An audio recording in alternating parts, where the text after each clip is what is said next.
We announced this week that one of the Biden administration's spy agencies has been reading our emails because it's true. They have been.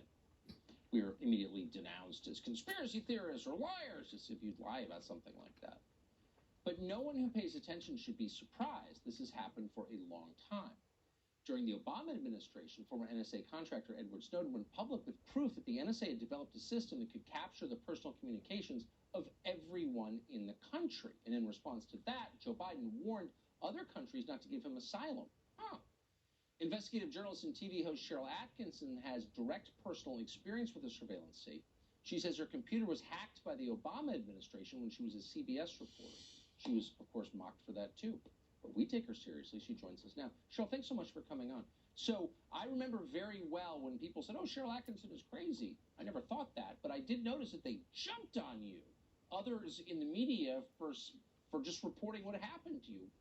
Remind us, what did happen to you? Well, that was a propaganda campaign because remember, CBS News officially announced the computer intrusion, so there was no doubt that it took place. But that began a long period of time where certain interests tried to make this sound controversial. What happened was that I learned, had no idea that I was being spied on, but through inside sources that this was the case. And because of my connections, was able to get forensic proof, airtight forensic proof and evidence, as well as affidavits from a former FBI unit chief who's a lawyer, from an NSA cyber expert and others, in addition to the forensics. And it showed that they were monitoring my keystrokes. They had accessed the CBS proprietary news system through the VPN. They were accessing my files and photos, including Fast and Furious. And somebody downloaded classified documents onto that CBS News computer. So there's no doubt that any of it happened. But trying to get accountability for it is next to impossible, as I've learned. I still have an active case in court all these years later, but it's very hard to get anywhere.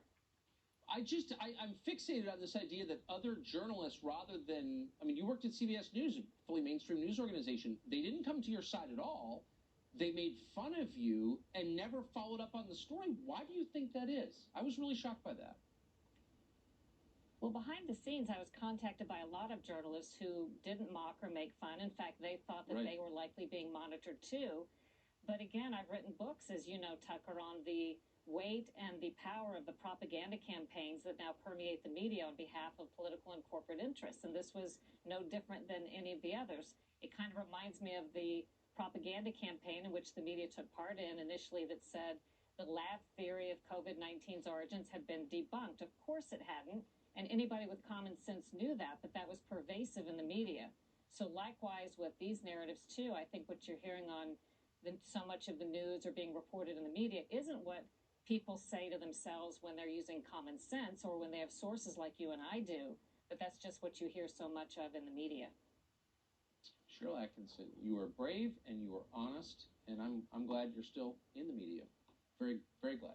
Thanks for joining us tonight. Thanks, Tucker.